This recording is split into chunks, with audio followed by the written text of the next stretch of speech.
Okay, so today's video is going to be about how society has destructured our heroes. Okay? Now, I was fortunate. I was born in the 90s. So, at, a young age, I had heroes to look up to, and I'm getting into this because what heroes do young people and children have to look up to today, right?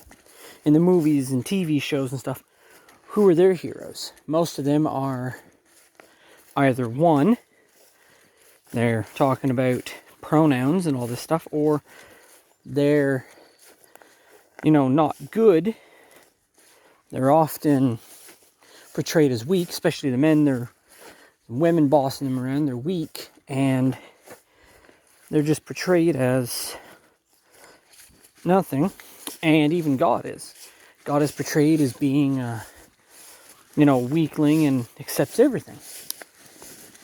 But when I was growing up in the 90s, I was fortunate. I had actual heroes I could look up to that they've systematically destroyed. One of them was Superman. I know he's fictional stuff, but I looked up to him when I was younger because despite all his power, he never became corrupted. In the ones I watched, I know there's a whole new series and stuff out about it and stuff, but when I was growing up, I had the old cartoons. He was never like that.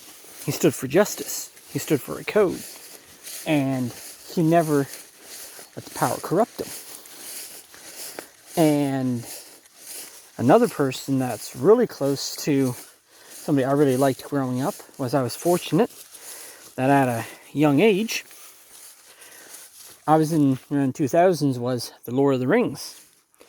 And I had my favorite, character in the entire series is, what many would say theirs is Aragorn. Because he just basically, he inspired me to want to be like him. Strong, courageous, a leader.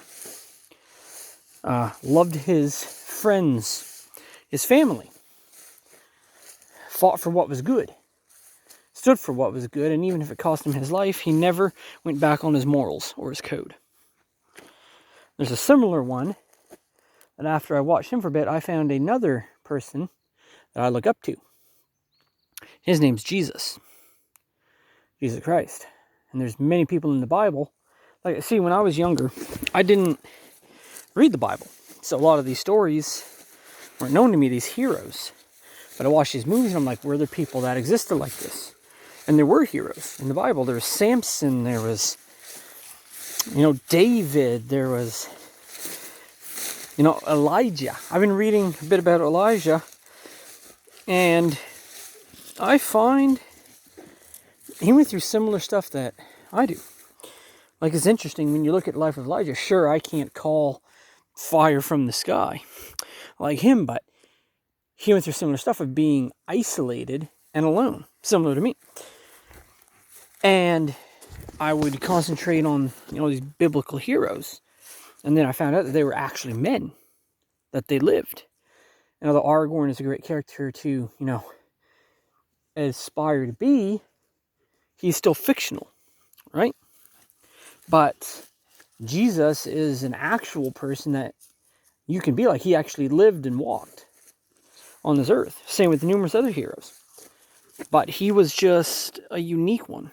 And if you look at it now, at all the media and TV shows, where are the heroes, right? Where are the strong masculine men that step up as leaders, lead their families, lead, people? They don't have them because they've been systematically picked apart.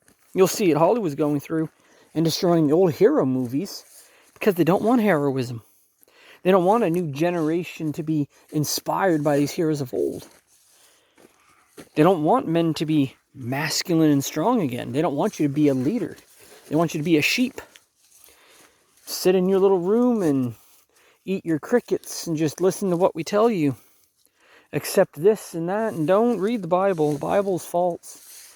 The Bible's a fairy tale. I hear more people say that in comments on YouTube is, the Bible's a fairy tale. Or there's an imaginary man in the sky. When I see those comments like that, it reminds me of how lost and dark this world is. And for people like that, I pray for them. I pray that their eyes are open to the truth. That there is a God that loves them. And even though they blatantly deny, mock him, and say he's imaginary, he still loves them. And he's waiting for them to repent and turn, which is why I pray for them. Because contrary to what they think, there is a God. He is real. The Bible's real.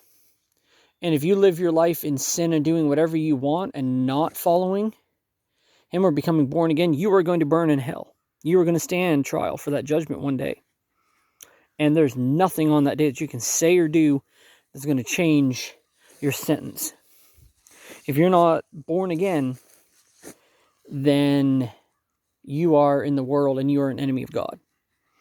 And you are in for a very rude awakening when you stand before him at Judgment Day. Because you are going to be judged for everything you did. And when you get there, how are you going to say to God, well, you never existed. I didn't. You can't make an excuse. He's going to know everything about you. He's like, how can you make an excuse? You had a chance and you didn't. And once again, I circle back. Think of the heroes. Where are the heroes? Where are the masculine men that stand up, take a stand? Right? That are good Christians. Like, we're even the Christian masculine men that stand up and make a stand. I don't see them. I see a few here and there, but majority of them are weak. They cower. They get broken by what the world says, and they're scared of people and their opinions of them. So they try to preach a watered-down gospel. As I said, this isn't a gummy bear religion channel. I don't preach a watered-down gospel. I tell you how it is. I tell you how reality is. I tell you what Jesus says in his word.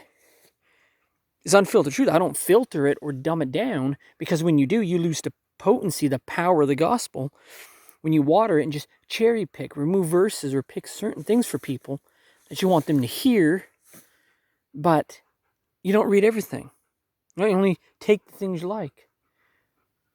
And you can look at it, and there's so many people that are so lost that need to repent and turn to God. But if you look at it, the systematic destruction of heroes has happened countless times. And people actually, well, there's research, if you can look into this yourself if you want. But there's inspiration for Superman came from aspects of Jesus in the Bible, believe it or not. He was an inspiration for that. You can look at the Lord of the Rings. Very great. So yes, it's a heroic tale of wizards and, men and stuff, but Tolkien, I can never pronounce his name, like some biblical names. He had strong Christian faith, and you can see it in the Lord of the Rings, right? You can see the light versus dark, the good winning in the end over evil, which is what happens. Good always wins. And the good, and this is for us Christians, is it won, thousands of years ago when Jesus died on the cross. Good won that day. That's light. We won. If you're a born again Christian, you won. Jesus Christ won. And we have that victory. And when you look at it, it's like, we've won. It doesn't matter how dark the world gets or what dark forces come against us, right? Because we have the victory. We just have to, mosquitoes are out. We just have to stand. Stand with God. Stand in what he did. And believe it. And we have the victory. Jesus has overcome the world and has given us the victory. So, feel free to list off, even if you want, in the comments about some heroes that you looked up to. Maybe similar to mine. Or were there, or you that were, systematically destroyed. Circling back to the Superman one, they made an opposite of him. He was in the boy series called Homelander. So, that was a basic twisting of Superman. Make it But anyways, that's a whole other subject. But just stay strong. Read and believe in the Bible. Trust Jesus and follow him. For he is the true way, and in my opinion, he is the Alpha and the Omega, and he is the true hero to follow. Because he lived, and he's what every man should aspire to be. This has been A Voice in the Wilderness, a soldier, bond servant of Christ. Signing off. Whenever you see this, have a blessed day or night. Stay safe in these dark, crazy times. And I'll see you in the next one.